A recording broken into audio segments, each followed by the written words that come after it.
congratulations. Winning with an all-Filipino lineup. Talk about the caliber and depth of your team, and of course, the experience that comes with staying calm and showing up during punchline moments. Um, More than the caliber and depth of our team, I think it's our heart. Really,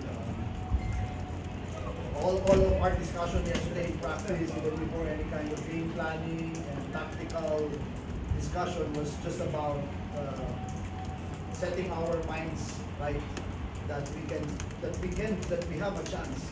We knew coming into this series that for us to beat Meralco, even when we had ball, we said we had to match their energy and their effort. Yesterday, our discussion was because we're all Filipino, without Paul, we cannot match Meralco's energy and effort. We have to pull. We have to find a way to put in more energy, put in more effort than Meralco. And that's the only way we'll have a chance. And I think that's the story. That's how the game panned out. Not a nice game, very ugly game for us offensively. We make shots. We hit only 25% of our three-point shots, because Meralco puts a defensive team there that it's really hard to score against them. So we were just able to manage and stay in the game with our defense as well. And then it just became a matter of attrition, a defensive game. But credit to our players for just sticking with each other more than anything, sticking with each other and continuing to fight, even when we were down at 8-9 points, starting to fall into the fourth. We still kept on fighting. That's a big advantage in our team. As long as you don't give up, you always give yourself a chance. Today we gave ourselves a chance. Lucky break for us. They missed a couple of layups, but yeah, that's possible. The floor is now open if the media has any questions. Brandon, congratulations. Big game for you, especially in those last few minutes delivering on both ends. Yeah, I think the last 2 minutes are the only minutes I played good. Honestly, I was very frustrated. I was missing easy shots. But when I missed one, coach said, "Make one layup, just make one." And then I made one, and it was big. So, like coach said, it just was a collective effort. It took a lot of energy, but that's what it took to win today. So, just credit to the whole team and the coaches. How does this win speak of your caliber and your determination to win, especially after that setback you had with Ball's injury? Yeah, it's very disappointing, losing Ball, losing our teammate, losing our brother. Coach said that he messaged him and said he really wanted to be out here. So we wanted to go out there and dedicate the game to him and play for him.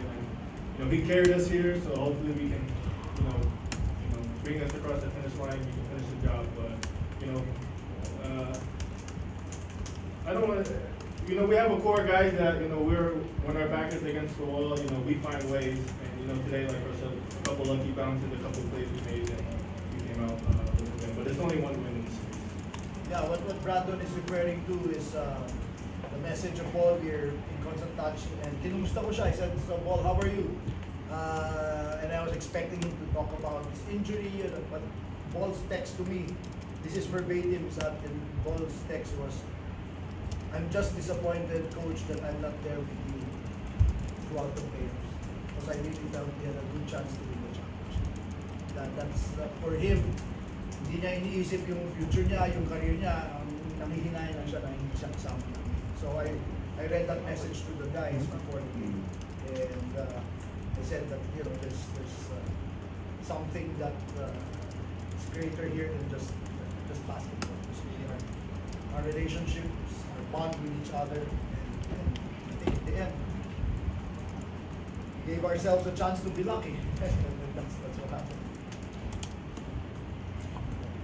Coach, your plans sana si Diop ang gagamitin nyo. Paano siya nakuha, pero hindi na nag-pan out, then Chris Macolo ang kapalit na sa inyo. So, let's talk about this for the derby situation na papalpable.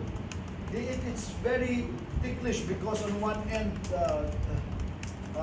introducing a new element to the team, okay, can go both ways. It can give us a jolt of energy, but it can also get in the way of already how smooth things are going with the team. But yes, Malik Duke was in practice yesterday. We continue to ask him back in practice.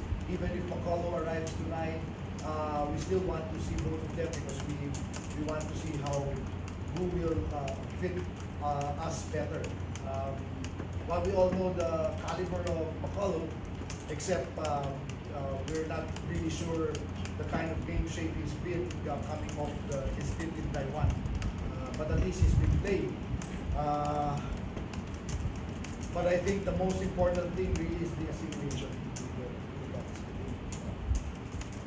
You know, when we take a look at what our options are, maybe might even be, we're still even looking beyond the two guys who are here already. But that's a work in progress. There's nothing more I can say except we continue to look. It's a work in progress. Coach, one guy na medyo tahimik this conference is Reynan Batak, but you got some big numbers from him, lalo na nung first half na hindi kayo nakakashoot masyado, but Ray was hitting his shots. Talk about Ray's performance. Yeah, the defensive adjustment of Meralco really shut down Roger. And with that, we said we needed another scorer. If Roger's offense is not there, then wala na nga kaming goal. So we gave Ray some opportunities. We got some sets for him to get going downhill and attack. And that's the kind of player he is. He took advantage. Luckily, for us kasi si Ray, not only his ability to score, but his ability to create plays. You know, create plays and opportunities for his teammates. But like I said, Meralco did a great defensive job. And we're just taking advantage of the things that we can. It's a great defensive team like Meralco with very few opportunities. What's going back to ball? What do you describe lang po yung relationship na yung at the beginning parang medyo shaky, reportedly, but Ang dalawa? no, as a team, even ikaw, coach, and then mukhang nung pagdating ng playoffs, mukhang okay na eh. Yeah, I don't know where that impression came from because between us, there's absolutely magkapit-bahay kami yun eh. We stay in the same condo compound and one tower is in the other. We're just almost we see each other even outside practice and outside games. So I've never had a problem with the ball. He's done everything we asked, offensively, defensively. He's never missed a practice. One time he got sick, one time he went to the dentist. Other than that, he's always been in every practice. But as regards his relationship with his teammates, I think Brandon is the better person to answer that. Yeah, I mean, you have to understand, Ball is his first time ever leaving the States, so he was adjusting, to the culture, to the country, and like Coach said, he was there every day working. He was receptive to everything that we told him, and it took time. It's really unfortunate because it really felt like it finally clicked for us, and then he went down. But for the most part, Bo was a great teammate. Hopefully, in the future, our paths cross again. But all in all, he's a great guy. I think I said this before. What really I appreciate about Paul, he's very coachable. In practice, may sabihin ka lang sa kanya, gagawin niya. Pag may sabihin ka lang sa game, gagawin. Pag nagkamali siya that's mine, coach. Minsan nga, pinapagalitan ko yung mga kasama niya. No, sabi, no, that's mine. Sabi, no, that's my fault. It's not mine. So, wala kaming masabi with his attitude, his work ethic. Really, he was a dream coach. Coach, si Makolo naman, nakita na ng mga fans kung paano laro si Makolo. What does he bring to the team? First of all, I think stability and maturity of somebody who's been here already, has won before. Hopefully, when a new import comes in, there's a lot of adjustment to the time, the weather, the culture, the kind of game, and then adjustment with his teammates. So with Bacalo, at least those variables we've taken out already, adjustment na lang with his teammates, and then with the way we do things. Pero hindi man mahirap mag-adjust sa amin, mo kami maglaro, bara-bara naman kami maglaro.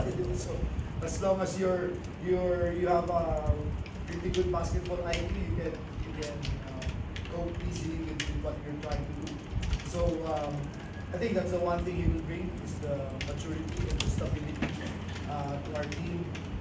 Skills-wise, we all know he can use both inside outside, but again, it remains to be seen what he can, what kind of value he will bring to his team.